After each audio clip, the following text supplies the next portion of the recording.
ನಮಸ್ಕಾರ ಎಲ್ಲರಿಗೂ. ತಂದೆ ಪಾತ್ರ ಮಾಡೋದು ಇಟ್ಸ್ ಅ ಬಿಗ್ಗೆಸ್ಟ್ ಚಾಲೆಂಜ್. ಹೌದು, ಅವರ ರಕ್ತವೇ ನನ್ನೊಳಗೇನೂ ಹರಿತಾ ಇರೋದು. ಬಟ್ ನಿರ್ದೇಶಕರ, ನಾನು ಆಲ್ರೆಡಿ ಹೇಳಿಬಿಟ್ಟೆ ಬಾಬು ಸರ್ಗೆ, ನೋಡಿ ನನ್ನಿಂದ ನೀವು ಆ್ಯಕ್ಟಿಂಗ್ನ ಹೇಗೆ ತೆಗೆಸ್ತೀರಿ ಅದು ನಿಮ್ಮ ಹಣೆ ಬರಹ. ಯಾಕಾದರೂ ತೊಗೊಂಡ್ನೋ ಇವಳನ್ನ ಈ ಪಾತ್ರಕ್ಕೆ ಅಂತ ಅನಿಸಿದ್ರು ಅವರು ನನಗೆ ಅದ್ರ ಜವಾಬ್ದಾರಿ ಕೊಡಬೇಡಿ. ಬಟ್ ನಾನು ಇದನ್ನು ಅಪ್ಪನ ಪಾತ್ರವನ್ನು ಮಾಡಲಿಕ್ಕೆ ತುಂಬ ಅಂದರೆ ತುಂಬ ಸಂತೋಷದಿಂದ ಒಪ್ಕೊಂಡಿದ್ದೀನಿ. ನಾನು ಮಾಡ್ತೀನಿ, ನಾನು ರೈಟ್ಸ್ ಕೊಟ್ಟಿದ್ದೀನಿ ಅವ್ರಿಗೆ. ಜೊತೆಗೆ ನನಗೆ ಎಲ್ಲೂ ಅವರು ನನಗೆ ಪ್ರಾಮಿಸ್ ಏನು ಮಾಡಿದ್ದಾರೆ, ಅಪ್ಪನ ಬರವಣಿಗೆಯ ಯಾವ ಇದನ್ನು ರೂಪವನ್ನು ಬದಲಾಯಿಸೋದಿಲ್ಲ. ಈಗಾಗಲೇ ಮುಂಚೆ ಬಂದಿದ್ದ ಭೀಮಾ ತೀರಕ್ಕೂ ಈಗ ಬರುವಂತಹ ಭೀಮಾ ತೀರಕ್ಕೂ ತುಂಬ ವ್ಯತ್ಯಾಸ ಇರುತ್ತೆ. ಯಾಕಂದರೆ ನೈಜವಾಗಿ ಅಲ್ಲಿ ಏನಿತ್ತೋ ಅದನ್ನು ಅಪ್ಪ ರಿಪೋರ್ಟ್ ಮಾಡ್ಕೊಂಡು ಬರ್ತಾರೆ, ಅದನ್ನು ಕ್ಯಾಪ್ಚರ್ ಮಾಡ್ಕೊಂಡು ಬರ್ತಾರೆ. ಅದನ್ನು ಅವರು ಫೋಟೋಗ್ರಾಫ್ಸ್ ಆಗಿರ್ಬೋದು ಅಥವಾ ಅವರು ಮತ್ತು ಚಂದಪ್ಪ ಅವ್ರ ಜೊತೆ ಕೂತ್ಕೊಂಡು ಮಾತಾಡ್ತಾ ಇರೋದು ಎಲ್ಲದಕ್ಕೂ ಅದು ಪುಸ್ತಕದಲ್ಲೇ ಇದೆ. ಸೊ ಇದನ್ನು ಯಾವುದನ್ನು ನಾನು ಬದಲಾಯಿಸೋದಿಲ್ಲ ಅಂತ ಹೇಳಿ ನನಗೆ ಭರವಸೆ ಕೊಟ್ಟಿದ್ದಾರೆ. ಆದ್ದರಿಂದ ನಾನು ರೈಟ್ಸ್ಗೋಸ್ಕರ ಐ ಥಿಂಕ್ ಇದು ಪ್ರಾಪರ್ ವೇ ಟು ಅಪ್ರೋಚ್.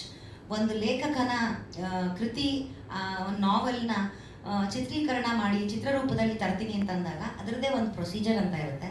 ಅದನ್ನು ಅವ್ರು ಫಾಲೋ ಮಾಡಿದ್ದಾರೆ. ನಾನು ಅದನ್ನು ಅಪ್ರಿಷಿಯೇಟ್ ಕೂಡ ಮಾಡ್ತೀನಿ. ಪ್ರೊಡ್ಯೂಸರ್ಸ್ಗೂ ಅದನ್ನು ನಾನು ಅಪ್ರಿಷಿಯೇಟ್ ಮಾಡ್ತೀನಿ. ನನಗೆ ಹೇಳಿದೆ, ಅವರು ಇದೇ ಒಂದು ಲಿಂಕ್ನ ಇಟ್ಕೊಂಡು ಇನ್ನೇನೋ ಆಗ್ತಿದೆ ಅಂತ ಮಾಡಬಹುದಾಗಿತ್ತು, ಅದನ್ನು ಅವ್ರು ಮಾಡಲಿಲ್ಲ. ಆಮೇಲೆ ಮತ್ತೆ ಅದೇ ನಾನು ಆಗಲೇ ಹೇಳಿದ ಹಾಗೆ ನನಗೆ ಪ್ರಾಮಿಸ್ ಮಾಡಿದ್ದಾರೆ, ಯಾವುದನ್ನೇ ಬದಲಾಯಿಸೋದಿಲ್ಲ. ನನ್ನ ತಂದೆಯವರ ಅಕ್ಷರಗಳದ್ದು ಏನಿದೆ ಯಥಾವತ್ ಹಾಗೆ ನಾನು ಅದನ್ನು ಚಿತ್ರೀಕರಣ ಮಾಡ್ತೀನಿ ಅಂತ ಹೇಳಿ ಅವರು ಬರೆದಿದ್ದಾರೆ. ಇವರು ಆಗಲೇ ಹೇಳಿದರು, ನಾನು ಈಗ ತಾನೇ ವಿಜಯಪುರ ಹೋಗಿ ಒಂದು ವಾರ ಆಗಿದೆ. ನಾನಲ್ಲಿ ಹೋಗಿದ್ದೆ. ನಾನು ಅಲ್ಲಿಂದ ಸೊನ್ನಾಗೆ ಹೋಗೋಕ್ಕೆ ನನಗೆ 29 ಕಿಲೋಮೀಟ್ರು ಇತ್ತು. ನಾನು ಸೊನ್ನಾಗೆ ಹೋಗ್ಬಿಟ್ಟು ಅಲ್ಲಿ ನಾನು ಚಂದಪ್ಪ ಮತ್ತು ಇನ್ನು 2 ಕುಟುಂಬಗಳು, ನೀವು ಆಗಲೇ ಹೇಳಿದ ಹಾಗೆ 2 ಕುಟುಂಬಗಳನ್ನು ಭೇಟಿ ನೀಡಿ ಬರಬೇಕು ಅಂತ ಹೇಳಿ ಆಸೆಯಲ್ಲಿದ್ದೆ. ಕಾರಣಾಂತರಗಳಿಂದ ನಾನು ಅಲ್ಲಿ ಭೇಟಿ ನೀಡೋಕ್ಕಾಗಲಿಲ್ಲ. ಈ ಪ್ರೆಸ್ ಮೀಟನ್ನ ಚಂದಪ್ಪ ಮನೆಯವ್ರು ಏನಾದರೂ ನೋಡ್ತಾ ಇದ್ದಾರೆ ದಯವಿಟ್ಟು ಕ್ಷಮೆ ಕೇಳ್ತೀನಿ. ಯಾಕಂದರೆ ಅವ್ರು ನನಗೆ ಔತಣ ರೆಡಿ ಮಾಡಿಟ್ಕೊಂಡಿದ್ರು, ನನಗೋಸ್ಕರ ಅಡುಗೆ ರೆಡಿ ಮಾಡಿಟ್ಕೊಂಡಿದ್ರು, ಬಡಿಸ್ತೀನಿ ಬರ್ತಾರೆ ಅಂತ ತುಂಬ ಸಂತೋಷದಿಂದ ನನಗೋಸ್ಕರ ಕಾಯ್ತಾ ಇದ್ರು. ನೀವಾಗಲೇ ಹೇಳಿದ ಹಾಗೆ ಅಪ್ಪನ ಎರ ಏನಿತ್ತು, ಭೀಮಾ ತೀರದ ಹಂತಕರು, ಈಗ ನಾನು ಅಲ್ಲಿ ಹೋದಾಗ ವಿಜಯಪುರದಲ್ಲಿ ಸಾಕಷ್ಟು ಸಾಧಕರು ಇದ್ದಾರಲ್ಲಿ. ನಾವು ಸುಮ್ಮನೆ ಹಂತಕರು ಅಂತ ಹೇಳಿ, ಅಫ್ಕೋರ್ಸ್ ಅಪ್ಪ ಬರೆದಿದ್ದು ಫ್ಯಾಕ್ಟ್ ಬರೆದಿದ್ದಾರೆ. ಇವರು ಹೇಳಿದ ಹಾಗೆ ಇನ್ನೂ ಅಲ್ಲಿ ಮೊದಲಿನ ಥರ ಅಪ್ಪ ಯಾವಾಗ ಹೋಗಿ ಇದನ್ನು ರಿಪೋರ್ಟ್ ಮಾಡಿ ವರದಿ ಮಾಡಿ ಅಪ್ಪ ಯಾವಾಗ ಹೋಗಿ ಇದನ್ನೆಲ್ಲ ವರದಿ ಮಾಡ್ಕೊಂಡು ಬಂದರು ಆಗ ಕಾಲ ಹಾಗಿತ್ತು. ಅಲ್ಲಿ ಇವರು ಹೇಳಿದ ಹಾಗೆ ಭೀಮೆಯ ನದಿ ರಕ್ತದೋಕಳಿಯಾಗಿತ್ತು. ಅದನ್ನು ಹೇಗಿತ್ತೋ ಅದನ್ನು ಅವರನ್ನೇ ಭೇಟಿ ಮಾಡಿ ಅದನ್ನು ಅಕ್ಷರಶಃ ಒಂದು ತಪ್ಪಿನ ಮಾಹಿತಿ ಕೊಡದೆ ಬರೆದ್ರು. ಆಮೇಲೆ ಆ ಭೀಮಾ ತೀರದಲ್ಲಿ ಅಪ್ಪ ಕೂಡ ಒಬ್ಬ ಸದಸ್ಯರಾಗ್ಬಿಟ್ರು. ಫಸ್ಟು ಕರ್ಕೊಂಡು ಹೋಗಿದ್ದೆ ಅವ್ರನ್ನ ರೋಚಕವಾಗಿ ಕರ್ಕೊಂಡು ಹೋಗ್ತಾರೆ.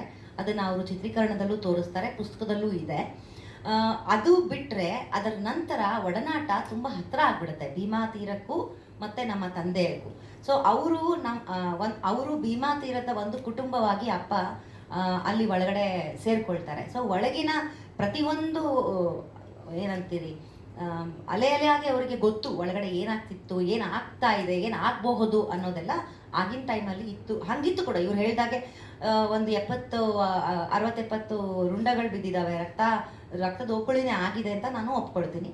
ಬಟ್ ಈಗ ಆ ಭೀಮಾಕ್ಕೆ ನಾನು ಹೋದಾಗ, ಅಂದರೆ ಮೊನ್ನೆ ನಾನು ಹೋದಾಗ ವಿಜಯಪುರಕ್ಕೆ, ಅಲ್ಲಿಯ ಜನರ ಒಂದು ಅಂದರೆ ಭೀಮಾ ತೀರದ ಹಂತಕರು ನೆಕ್ಸ್ಟು ಭೀಮಾ ತೀರದ ಚಿಂತಕರು ಅಂತ ಆಗಲಿ ಅನ್ನೋ ಒಂದು ಆಸೆನ ಅವರು ವ್ಯಕ್ತಪಡಿಸ್ಕೋತಾರೆ.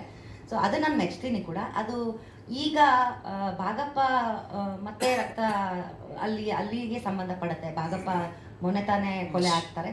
ಸೊ ಇದೆಲ್ಲ ಇದ್ದಾಗ ಇದನ್ನು ಅವಾಗಿನ ಕಾಲಕ್ಕೂ ಈಗಿನ ಕಾಲಕ್ಕೂ ನಾನು ಹೋಲಿಸಲಾರೆ. ಆ್ಯಸ್ ಒಂದು ವ್ಯಕ್ತಿಯಾಗಿ, ಒಂದು ಪತ್ರಕರ್ತೆಯಾಗಿ, ಒಂದು ಏನಂತೀರಿ ಅಲ್ಲಿಗೆ ಹೋದಾಗ ನನಗೆ ಸಿಕ್ಕಂತಹ ಪ್ರೀತಿ ಆತಿಥ್ಯ ಏನಿದೆ ಅದಾಗಿರ್ಬೋದು. ಬಟ್ ರಕ್ತಪಾತ ನಿಂತೇ ಹೋಗಿದೆ, ಜಿದ್ದು ನಿಂತೇ ಹೋಗಿದೆ. ಅಲ್ಲಿಯವರೆಗೆ ಅಲ್ಲಿ ಇರೋದೇ 2 ಕುಟುಂಬದ ನಡುವೆನ ಸಂಘರ್ಷ. ಆ ಒಂದು ಎರಡನ್ನ ಅದು ಖಂಡಿತ ಈಗಲೂ ಇದೆ ಅಂತ ಮಾತಿದೆ. ಅಷ್ಟು ಅಪ್ಪನ ಒಡನಾಟ ಅಷ್ಟು ಅವರು ಇಟ್ಕೊಂಡಿರಲಿಲ್ಲ. ಅಂದರೆ ಭೀಮಾ ತೀರದ ಮಂದಿ ಜೊತೆಗೆ ಅವರಿಗೆ ಅಂದರೆ ನಾನು ಬಂದಿದ್ದೀನಿ ಅಂತ ಗೊತ್ತಾದ ಮೇಲೆ ಅವ್ರು ನನಗೆ ರೊಟ್ಟಿ ಚಟ್ನಿ ಎಲ್ಲ ಮಾಡಿ ಇಡ್ತಾ ಇರಲಿಲ್ಲ, ಕಾಯ್ತಾ ಇರಲಿಲ್ಲ. ಸೊ ಹೀಗಾಗಿ ಭೀಮಾ ತೀರ ಬದಲಾಗಲಿ, ರಕ್ತದೋಕಳಿ ನಿಲ್ಲಲಿ, ಅದು ಒಂದು ಆ್ಯಸ್ ಒಂದು ಏನಂತೀವಿ ಚಿಂತಕರಾಗಿ ನಾನು ಯೋಚನೆ ಮಾಡ್ತೀನಿ. ಅದು ಬಿಟ್ಟರೆ ಕಂಪ್ಲೀಟ್ಲಿ ಪುಸ್ತಕದಲ್ಲಿ ಏನಿದೆ ಆಗಿನ ಕಾಲದ ಘಟ್ಟದಲ್ಲಿ ಏನು ನಡೀತಿತ್ತು ಅದನ್ನು ನೈಜವಾಗಿ ತುಂಬ ಘೋರವಾಗಿ ತೋರಿಸ್ದೆ. ತುಂಬ ಇವರು ಸೂಕ್ಷ್ಮವಾದ ಡೈರೆಕ್ಟರು, ಇವ್ರಿಗೆ ಗೊತ್ತು ಹೇಗೆ ಅದನ್ನು ತೊಗೊಂಡು ಹೋಗಬೇಕು, ಹೇಗೆ ಜನಕ್ಕೆ ಅದನ್ನು ತಲುಪಿಸ್ಬೇಕು ಅನ್ನೋದು ಆ ಭರವಸೆ ನನಗೂ ಇದೆ. ಇವರಾಗಲೇ ಹೇಳಿದರು, ಒಂದು ಡೈರೆಕ್ಟರ್ ಕ್ಯಾಪ್ ಹಾಕ್ಕೊಂಡು ಅಥವಾ ಒಂದು ಸ್ಕ್ರಿಪ್ಟ್ ರೈಟರ್ ಆಗಿ ಒಂದು ಪೆನ್ ಹಿಡಿಯೋದಿದೆಯಲ್ಲ, ಅದನ್ನು ಹಿಡಿದು ಲಾಸ್ಟ್ ಪುಟ ನಿಂದು ಅಲ್ಲ ನಿಂದಲ್ಲ ಎದ್ದು ಹೋಗು ಅಂತ ಹೇಳಿಸ್ಕೊಳ್ಳೋದಿದೆಯಲ್ಲ, ಅದು ತುಂಬ ಅಂದರೆ ತುಂಬ ಅವಮಾನ ಜೊತೆಗೆ ನೋವು ಎರಡೂ ಹೌದು. ಶ್ರಮ ಅಷ್ಟು ಪುಟಗಳಲ್ಲಿದೆ. ಲಾಸ್ಟ್ ಪುಟಗಳಲ್ಲಿ ಮಾತ್ರ ಇಲ್ಲ ಇದು ಬದಲಾಗಬೇಕು ಅಂತಂದಾಗ ಒಂದು ರೈಟರು ಒಂದು ಡೈರೆಕ್ಟರ್ದು ವಿಷನ್ನೇ ಚೇಂಜ್ ಆಗಿಬಿಡುತ್ತೆ. ಸೊ ಆ ಕ್ಯಾಪ್ನ ತೆಗೆದು, ಅಂದರೆ ಘೋಸ್ಟ್ ರೈಟರ್ ಅಂತ ಹೇಳ್ತೀವಲ್ಲ ಹಾಗೆ ಆ ದಿನಗಳನ್ನ ನೀವು ನೋಡಿದರೆ ಎಲ್ಲೂ ನಿಮಗೆ ಆ ದಿನಗಳು ಕೂಡ based on crime. So crime ಬೇಸನ್ನು ಎಷ್ಟು ಚಂದ, ಎಷ್ಟು ಪ್ರೀತಿ ಕೂಡ ಅದರಲ್ಲಿ ತುಂಬಿ ಬರೆದಂಥ ಬಾಬು ಅವ್ರಿಗೆ ಸಲ್ಲಬೇಕಾಗಿರೋ ಅಂಥ ಒಂದು ಏನಂತೀರಿ ಕ್ರೆಡಿಟ್ಟು ಅವ್ರಿಗೆ ಸಲ್ಲಿಲ್ಲ. ಅದ್ರ ಒಳಗಡೆ ಏನೇನಾಗಿದೆ ಅದು ನನಗೆ ಬೇಕಾಗಿಲ್ಲ. ಬಟ್ ಆದರೆ ಈಗ ಕಂಪ್ಲೀಟ್ಲಿ ನಾನು ಅವ್ರ ಕೈಗೆ ಇದನ್ನು ವಹಿಸಿದ್ದೀನಿ. ಇದನ್ನು ಅವರು ಅಷ್ಟೇ ಚೆನ್ನಾಗಿ ಅದನ್ನು ನಿರ್ಮಾಣ ಮಾಡ್ತಾರೆ ಅಂತ ನಿರ್ದೇಶನ ಮಾಡ್ತಾರೆ ಅಂತ ಅನ್ನೋ ಭರವಸೆ ನನ್ನಲ್ಲಿದೆ. ನಾನಾಗಲೇ ಹೇಳಿದ ಹಾಗೆ ಮತ್ತೆ ಇದನ್ನು ಹೇಳ್ತೀನಿ, ಅಪ್ಪನ ಪಾತ್ರ ನಿಭಾಯಿಸೋದ್ರಲ್ಲಿ ನನಗೆ ತುಂಬ ಖುಷಿ ಇದೆ. ನನ್ನ ಕೈಯಲ್ಲಿ ಆ ತಾಕತ್ತು ಕೂಡ ಇದೆ ಅಂತ ನಾನು ನಂಬಿದ್ದೀನಿ. ನಾನು ಮಾಡ್ತೀನಿ. Thank you so much madam. Bhima ತೀರದ ಹಂತಕರು ಬದಲಾಗಿ ಭೀಮಾ ತೀರದ ಚಿಂತಕರು ಅನ್ನೋ ಆಶಯವನ್ನು ವ್ಯಕ್ತಪಡಿಸಿದ್ರಿ. ಇದೇ ಆಶಯ ನಿಮ್ಮ ತಂದೆಯವ್ರದ್ದು ಕೂಡ ಆಗಿತ್ತು. ಬೆಳಗ್ಗೆ ಈ ಇವೆಂಟ್ಗೆ ರೆಡಿ ಆಗಬೇಕು ಅಂತ ಬರುವಾಗ ಅವ್ರು ಹೇಳ್ತಾ ಇದ್ರು, ಅವ್ರು ಎಷ್ಟು ಪ್ರೀತಿ ಕೊಡ್ತಾರೆ ಗೊತ್ತೇನ್ರಿ ಉತ್ತರ ಕರ್ನಾಟಕದವರು. ಬರೀ ರಕ್ತ ಚರಿತ್ರೆ ಅಷ್ಟೇ ಇಲ್ಲ, ಅಲ್ಲಿ ಪ್ರೀತಿಯೂ ಕೂಡ ಹರಿತಾ ಇದೆ ಭೀಮೆಯ ಜೊತೆಗೆ. ಇದೆಲ್ಲವೂ ಬದಲಾಗ್ಲಿ ಅಂತ ಹೇಳಿ ನಾನೇ ಪಾದಯಾತ್ರೆ ಮಾಡ್ತೀನಿ ಅಂತ ಹೇಳಿ ಅವ್ರು ಮಾತಾಡ್ತಾ ಇದ್ರು. ಹೌದು, ಅದನ್ನ ನಾನು ಹೇಳೋದು ಮರೆತೆ, ಅದಕ್ಕೋಸ್ಕರ ಮತ್ತೆ ವಾಪಸ್ ಮೈಕಿಸ್ಕೊಂಡೆ. ಇಲ್ಲಿ ಅದನ್ನೇ ಯಾವಾಗ ನಮ್ಮ ತಂದೆಯವರು ಅಲ್ಲಿಯ ಹಗರಣಗಳಾಗ್ಬೋದು, ಅಲ್ಲಿಯ ಕೊಲೆಗಳಾಗ್ಬೋದು, ಅಲ್ಲಿ ಒಂದು ಮರಕ್ಕೆ ಹುಟ್ಕೊಳ್ಳುವಂಥ ಒಂದು ದ್ವೇಷ ಅದು. ಸೊ ಹಾಗೆ ಆಗುವಂಥದ್ದು, ಅರೆ ಇದಕ್ಕೆ ಯಾಕೆ ಹಿಂಗೆ, ಏನಿದೆ ಒಳಗಿನ ಗುಟ್ಟು ಏನು ಅಂತ ಆ ರಹಸ್ಯವನ್ನು ಬಿಚ್ಚಿಡುವಂಥ ಟೈಮ್ಗೆ ಅವರು ಹೋದಾಗ ಅಲ್ಲಿ ಆ ಕಡೆ ಸೈಡಲ್ಲೇ ಒಂಚೂರು ಅಪ್ಪ ಕೂಡ ಇದ್ರು, ಹುಬ್ಬಳ್ಳಿ ಧಾರವಾಡ ಆ ಕಡೆ ಸೈಡಲ್ಲಿ ಅವರ ಒಡನಾಟ ಕೂಡ ಇತ್ತು. ಅದರಿಂದ ಅವ್ರಿಗೆ ಆ ಭಾಷೆ ಕೂಡ ಸಲೀಸಾಗಿ ಮಾತಾಡೋವಂಥ ಇತ್ತು, ಅವ್ರಿಗೆ ಬರ್ತಿತ್ತು. ಸೊ ಆಮೇಲೆ ಆಪ್ತತೆ ಅನ್ನೋದು ತುಂಬ ಬೆಳೆದ್ಬಿಡ್ತು ಅಪ್ಪಂಗೆ. ಯಾಕಂದರೆ ಅವರು ಅಷ್ಟೇ ಪ್ರೀತಿ ತೋರಿಸ್ತಾರೆ ಭೀಮಾ ತೀರದವರ. ಅಂದರೆ ಆ ವಿಜಯಪುರ ಅನ್ನೋ ಜನನೇ ಹಾಗೆ, ಅವರು ಎಲ್ಲವುದೂ ಅತಿರೇಕ.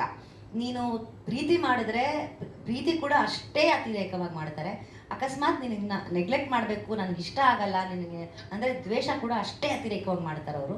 ಸೊ ಇದೆರಡರ ನಡುವೆ ಅವರು ಬದುಕ್ತಾ ಇರೋವಂಥ ಜನ. ಸೊ ಪ್ರೀತಿ ನೀನು ಕೊಟ್ಟರೆ ಅವರು ವಾಪಸ್ ನಿಮಗೆ ಪ್ರೀತಿನೇ ಕೊಡ್ತಾರೆ, ನೀನು ದ್ವೇಷ ಕೊಟ್ಟರೆ ಅವ್ರು ವಾಪಸ್ ದ್ವೇಷನೇ ಕೊಡ್ತಾರೆ ಅನ್ನೋದೊಂದು ಮಾತಿದೆ. ಸೊ ನಾವು ಅಲ್ಲಿಗೆ ಹೋಗಿ ಅವ್ರಗಳ ಮನೆಯಲ್ಲಿ ಊಟ ಮಾಡಿದ್ದೀವಿ, ನಮಗೂ ಅಲ್ಲಿ ಋಣ ಇದೆ.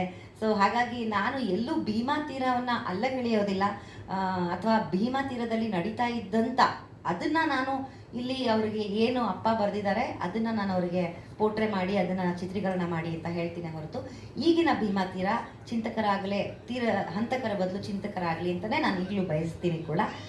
ನನ್ನ ಒಳಗಿನ ಮಾತು ಅಂತಂದರೆ ಏನೋ ಘೋರ ಅತಿ ಘೋರ ಆ ಥರ ಇಲ್ಲ, ತುಂಬ ಕಡಿಮೆ ಆಗಿದೆ. ಅಲ್ಲಿಯ ಪಾತಕರ ಅಂದರೆ ಕೊಲೆಗಳಾಗಿರ್ಬೋದು ಅಂಥದ್ದೆಲ್ಲ ತುಂಬ ಕಡಿಮೆ ಆಗಿದೆ ಇವಾಗ, ಆ ಥರದ್ದೆಲ್ಲ ನಡೀತಾ ಇಲ್ಲ. ಮತ್ತು ಭಾಗಪ್ಪ ಅವರು ಕೂಡ ಆ ಭಾಗದಲ್ಲಿ ಸಾವಾಗಲಿಲ್ಲ, ಅವರಿಗೆ ಈ ಭಾಗದಲ್ಲೇ ಆಗಿದ್ದು. ಸೊ ಇದು ಆ ಕಡೆಯವರು ಕೂಡ ಮಾಡಿಲ್ಲ, ಭೀಮಾ ತೀರದವರು ಮಾಡಿಲ್ಲ, ಭಾಗಪ್ಪ ಅವರು ಈ ಕಡೆ ಸೈಡಲ್ಲಿ ಆಗಿರುವಂಥದ್ದು. ಸೊ ಇದೆಲ್ಲ ಗೊಂದಲಗಳಿದ್ದಾವೆ. ನಾನು ಹೇಳೋದು ಇಷ್ಟೇ, ಅಲ್ಲಿಯ ಪ್ರೀತಿ ಕೂಡ ನಾವು ಒಂದು ಮನಸ್ಸಲ್ಲಿ ಇಟ್ಕೊಳ್ಳೋಣ. ಯಾಕಂದರೆ ಅವರುಗಳಿಗೆ ಮನಸ್ಸು ನಾವು ನೋವಿಸ್ಬಾರ್ದು. ಯಾಕಂದರೆ ಅವರು ಆಗಿನ ಕಾಲದ್ದು ಆಗಿನ ಪೀಳಿಗೆ, ಈಗ ನಮ್ಮ ತಂದೆ ಇದ್ದಿದ್ದ ಪೀಳಿಗೆ ಇದ್ದ ಜನಕ್ಕೂ ಈಗ ಅವ್ರು ಹೇಳಿದರು ಹೇಳಿ ಹೋಗೋ ಕಾರಣ ಅಂತಂದರೆ ಅವ್ರು ಈಗಿನ ಪೀಳಿಗೆಯವರು. ಆಗಿನ ಪೀಳಿಗೆಯವ್ರಿಗೆ ಅದು ಹೇಳಿ ಹೋಗೋ ಕಾರಣ ಬಂದು 20 ವರ್ಷ ಆಯಿತು. ಸೊ ಅವರಿಗೆ ರವಿ ಬೆಳಗೆರೆಯ ಬರವಣಿಗೆ ಏನು ಅನ್ನೋದು ಈಗ ಬಿಚ್ತಾ ಹೋಗುತ್ತೆ. ಈಗ ಅವರು ಅದನ್ನು ಓದ್ತಾ ಹೋಗ್ತಾರೆ. ಈಗ ರವಿ ಬೆಳಗೆರೆ ಅವ್ರನ್ನ ಅರ್ಥೈಸ್ಕೊಂಡು ಹೋಗ್ತಾರೆ. ರವಿ ಬೆಳಗೆರೆ ಅವ್ರನ್ನ ಜಡ್ಜ್ ಮಾಡ್ತಾರೆ. ಓ ಹಿಂಗಾಗಿ ಬರವಣಿಗೆ ಅಂದರೆ ಹೀಗೆ ಗೀಳು ಹಚ್ಚೋ ಅಂಥದ್ದೇನಿತ್ತು ಮೊದಲಿಂದನೂ ಮಾಡ್ತಿದ್ರು. ಯಾವಾಗ ಭೀಮಾ ತೀರಕ್ಕೆ ಅಪ್ಪ ಪದೇ ಪದೇ ಭೇಟಿ ನೀಡೋಕ್ಕೆ ಸ್ಟಾರ್ಟ್ ಮಾಡ್ತಾರೆ, ಆಗ ನಿಮಗೂ ಇದ್ರದ್ದು ಮಾಹಿತಿ ಇರಲಿ ಅಂತ ಹೇಳ್ತೀನಿ ಬಾಬು ಅವರೇ. ಅಲ್ಲಿ ನಮ್ಮ ತಂದೆ ಅವಾಗಿನ್ನ ಚಂದಪ್ಪ ಅವರು ಸಿಕ್ಕಿರಲಿಲ್ಲ. ಅಂದರೆ ಇನ್ನೇನು ಭೇಟಿ ಆಗಬೇಕು, ಬರ್ತಾರೆ ಕೂತ್ಕೊಳ್ಳಿ ಸರ್ ಅಂತ ಅವ್ರನ್ನ ನಮ್ಮ ತಂದೆಯವ್ರನ್ನ ಒಂದು ಚೇರಲ್ಲಿ ಕೂರಿಸ್ತಾರೆ. ನಮ್ಮ ತಂದೆ ಅಷ್ಟೊತ್ತಿಗಾಗಲೇ ಒಡನಾಟ ತುಂಬ ಹತ್ತಿರ ಆಗಿಬಿಟ್ಟಿರುತ್ತೆ, ಭೀಮಾ ತೀರದ ಜನಗಳ ಹತ್ರ ಸಂಪರ್ಕ ತುಂಬ ಚೆನ್ನಾಗಾಗಿರುತ್ತೆ. ಅವರು ಅಪ್ಪ ಚೇರ್ ಮೇಲೆ ಕೂತಿರ್ತಾರೆ, ಎದುರುಗಡೆ ಒಂದು ಗರಡಿ ಇದು ತೊಂದರೆ ಇಲ್ಲ ತಗೊಳ್ತೀನಿ ನಾನು. ಸೊ ಅಲ್ಲಿ ಒಂದು ಗರಡಿ ಮನೆ ಅಂತೀವಲ್ಲ, ಹಾಗೆ ಕುಸ್ತಿ ಮಾಡ್ತಾ ಇರ್ತಾರೆ. ಸಣ್ಣ ಸಣ್ಣ ಮಕ್ಕಳು ಇಂದ ಹಿಡಿದು ದೊಡ್ಡವರೆಲ್ಲರೂ ಕುಸ್ತಿ ಪೈಪೋಟಿ ಮಾಡ್ತಾ ಇರ್ತಾರೆ ಒಬ್ಬರ ಮೇಲೊಬ್ರು. ಅಲ್ಲಿ ಪಕ್ಕದಲ್ಲಿ ಒಬ್ರು ಚಂದ್ರಪ್ಪ ಶಿವಪ್ಪ ವಾರಿಕ್ ಅಂತ ಕೂತಿರ್ತಾರೆ. ನೆಲದ ಮೇಲೆ ಕೂತಿರ್ತಾರೆ, ನಮ್ಮ ತಂದೆ ಚೇರ್ ಮೇಲೆ ಕೂತಿರ್ತಾರೆ. ಅವರು ನಮ್ಮ ತಂದೆ ಕೇಳ್ತಾರೆ, ಇವರೆಲ್ಲ ಏನು ಗರಡಿ ಇದು ಕಲಿತಾ ಇದಾರಲ್ಲ, ಏನು ಇವರೆಲ್ಲ ಅದೇ ರೀ ಪೈಲ್ವಾನ್ ಆಗ್ಬೇಕಂತಾರ್ರಿ ಎಲ್ರು, ಅದಕ್ಕೆ ಕಲಿಯಕತ್ತಾರ್ರಿ ಅಂತ. ಹೌದೇನೋ, ನಿನ್ನ ಮಕ್ಳು ಅದಾರೇನ ಅದ್ರಲ್ಲ ಅಲ್ಲಿ ಅಂತ ಕೇಳ್ತಾರೆ. ಹೌದ್ರಿ ಅದಾರ್ರಿ, 4 ಮಕ್ಳು ಅದಾರ್ರಿ ನಂದು, ಅಲ್ಲೇ ಮಾಡಕತ್ತಾರ ನೋಡ್ರಿ ಅವ್ರು ಅಲ್ಲಿ ಕುಸ್ತಿ ಮಾಡಕತ್ತಾರ. ಹೌದೇನಾ, ದೊಡ್ಡವನೇ ಅವನ ದೊಡ್ಡವನ ಅವನ್ರಿ ಅನಿಲ್ ಶಿವಪ್ಪ ವಾರಿಕ್ ಅಂತ ಹೇಳಿ ಕರಿಯವನ್ನ ಅಂತ ಬರ್ತಾನ. ಏನಾಗ್ತಿ ದೊಡ್ಡವನ ಅಂದಮೇಲೆ ಅಂತ ನಮ್ಮ ತಂದೆ ಕೇಳ್ತಾರೆ. ರೀ ಆ ಎದುರುಗಡೆ ಮನೆಯವ್ನ ಕೊಲ್ತೀನಿ ರೀ ನಾನು ಅಂತ ಅವನು ಹೇಳ್ತಾನೆ. ಅವನಿಗಾಗ 5ನೇ ಕ್ಲಾಸ್ ಓದುವಂಥ ವಯಸ್ಸು. ಅವನನ್ನ ಅವನ ಅಪ್ಪ ಅವ್ರ ಅಪ್ಪನ ಕೇಳದೆ ಸಮೇತ ಅವನನ್ನು ಗಾಡಿನಲ್ಲಿ ಕೂರಿಸ್ಕೊಂಡು ನಮ್ಮಪ್ಪ ನಮ್ಮ ಮನೆಗೆ ಕರ್ಕೊಂಡು ಬರ್ತಾರೆ. ನಮ್ಮ ಮನೆಗೆ ಕರ್ಕೊಂಡು ಬಂದು ಓದಿಸ್ತಾರೆ. ಇದೇ ಪ್ರಾರ್ಥನಾ ಶಾಲೆಯಲ್ಲಿ ಓದ್ತಾನೆ ಹುಡುಗ. ಅದಾದಮೇಲೆ ಏನಾಗ್ತೀಯೋ ಮಗನೇ ಮುಂದಕ್ಕೆ, ನನಗೆ ಅಕ್ಕ, ನಮಗೆ ಅವನ ತಮ್ಮ ಆಗ್ತಾನೆ ಅನಿಲ್. ಏನು ಮಾಡ್ತೀಯೋ ನೀನು ನೆಕ್ಸ್ಟ್ ಏನು ಮಾಡ್ತೀಯ ಅಂತ ಕೇಳಿದಾಗ ಅವನು ಹೇಳೋದು, ಅಕ್ಕ ನಾನು ಹೋಟೆಲ್ ಮ್ಯಾನೇಜ್ಮೆಂಟ್ ಓದಬೇಕು ಅಂತ ಆಸೆ ಆಗಿದೆ ನನಗೆ ಅಂತ ಹೇಳ್ತಾನೆ. ಸೊ ಅಪ್ಪ ಹೋಟೆಲ್ ಮ್ಯಾನೇಜ್ಮೆಂಟನ್ನು ಮಾಡಿಸ್ತಾರೆ ಅವನಿಗೆ. ಈಗ ಅವನು ಹೋಟೆಲ್ ಮಾಲೀಕ ಆಗಿದ್ದಾನೆ. ಸೊ ಹೀಗೆ ಆಗಲೇ ಅಪ್ಪ ಹಂತಕರು ಅಂತ ಹೆಸರಿಟ್ರೆ ಹೊರತು ಅಪ್ಪನಲ್ಲೂ ಒಂದು ಚಿಂತಕ ಆಲ್ರೆಡಿ ಹುಟ್ಟಿದ್ದ. ಸೊ ಅದು ಆ ಚಿಂತಕ ಅನ್ನೋದು ಹೇಗಿತ್ತು. ಇವಾಗ ಅನಿಲ್ ಶಿವಪ್ಪ ವಾರಿಕು ಅದೇ ಗರಡಿ ಪಳಗಿದ್ದಿದ್ರೆ ಅವನ್ನ ಯಾರಾದರೂ ಕೊಂದು ಹಾಕಿರೋರು, ಇಲ್ಲ ಅವ್ನು ಯಾರನ್ನಾರು ಕೊಂದು ಹಾಕಿರೋರು, ಇದೇ ಪೀಳಿಗೆ ನಡ್ಕೊಂಡು ಹೋಗ್ತಾ ಇದ್ದಿದ್ರೆ. ಸೊ ಇದೊಂದು ನಾ ಹೇಳಬೇಕಂತಿದ್ದೆ. ಆಗಲೇ ಅಪ್ಪನಲ್ಲಿ ಒಂದು ಚಿಂತಕ ಅನ್ನೋನು ಹುಟ್ಕೊಂಡಿದ್ರು.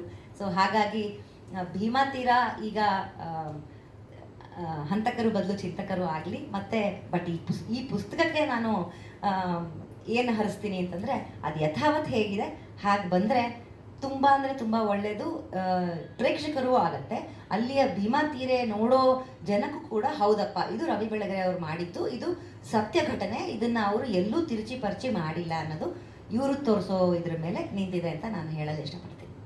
Thank you so much madam. ಅದೇ ರೀತಿ